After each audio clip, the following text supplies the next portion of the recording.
Hey guys, so in this new series I'm showing you 4 or 5 different ways to do one exercise, just to show many different variations. Clients like variety, and it's important that you keep mixing things up to not only shock the muscle, show it something different all the time, but also keep your clients interested. So previous video I did flies. This one is pressing. So you can do presses. Again, it's for your chest. You could do a little squat press, right? Standing, just get your core going, much like the fly, and your legs. All right. If you want a little more cardio with that, actually, before I move on to that, I'm going to show you what this looks like seated. So if you have a really tight space, you want to isolate the chest a little bit more, or if you have a really strong client, you have them sit. That way there's no chance of any movement with the bench. And they're just going to sit nice and tall and press up. Okay?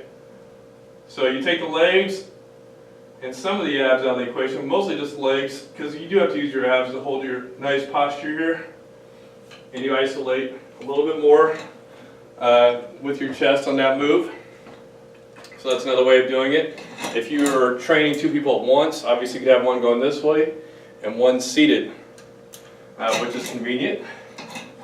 So if you want more movement, let's say you have I do a lot of 30-minute sessions with people and we do a lot of compound movements, then I'll do a little lunge with the press, okay?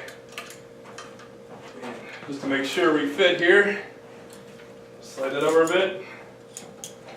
And you want to make sure that all your connections are good. I always double and triple check those. And all I'm going to do is a lunge and a press. Now I've got 2 bands. I've got 2 black ones, which are the heaviest. So now this will really get my heart rate going. Okay, because I'm using my legs and my core to do this. I do 10 to 20 with people. You could also do a couple steps, pop, 2 or 3 or 4, walk it back a little bit. So that's a nice way of adding variety, burning more calories with your presses. Still hitting your chest and some shoulders. You can also do this and really get the shoulders going more. I mean, this is still chest mostly, but a lot of shoulders with this next one where I'm connected down low. Got all these holes down low, lots of places to add variety here. All I'm going to do is really get my legs low here on this one. I'm just going to pop it up. Take it right up just like so. Okay. So you can see I'm out of breath just doing this. You could even step this one, right, if you wanted to. More shoulders. The higher the bar, you raise the bar, more shoulders. So anything up in here, a lot of shoulders included. Down here lower, it's more chest, okay? So from there, obviously, you could do just a regular push-up, right? So this goes down.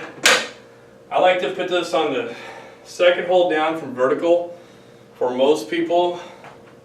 Okay, and all I'm going to do is get nice and straight with my body, touch my chest to the pad, and push up, okay? You should be hitting right across the middle. Elbows kind of stay down and in. You don't want crazy flaring out like this. It's a little harder on the shoulders. Down and out, okay? I would not advise going much lower.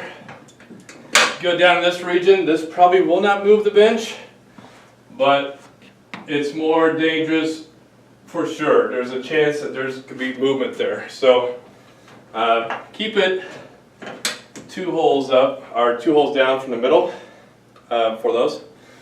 So obviously from there you could also do a weighted push-up. That's another press move. Push-ups are one of my favorite moves in general. I do them seemingly almost every day. I just drop down and do a few push-ups here and there. But a cool way to add resistance to your push-ups, you've seen this in earlier videos, is just to take some bands I've actually got these connected up high this time, so this is actually going to assist my push-up. You have some clients who can't do a regular push-up just yet. What you do is connect it up high, and I'm going to put that up just a tick higher, and I'm going to do a push-up from here, right? So now, this is actually aiding in my push-up and pulling me back up. Okay, that's a nice feeling, especially if you're burned out, if you can't do a regular push-up. This in its highest position will aid even more, so I could have put it right there. That would pull me back even more. And I always connect on the sides when I do that. If I'm a super tough, strong guy, you can always add resistance to my push-up from down low. And now I'm essentially, these bands are always pulling me down, right? So this one looks like so. Alright, and that's definitely harder than a regular push-up. Okay. If you want to add a little more core to this and create some more instability, I've also done these push-ups where I'm actually on the side. Find these in some earlier videos too. This is always kind of trying to pull me over. So my body has to fight to keep this nice and calm and not get pulled over by that. So that's a cool feeling because now my abs are working to stay here. I'm constantly wanting to pull over. So that's a cool way to add variety to your push-ups. So those are all pressing moves.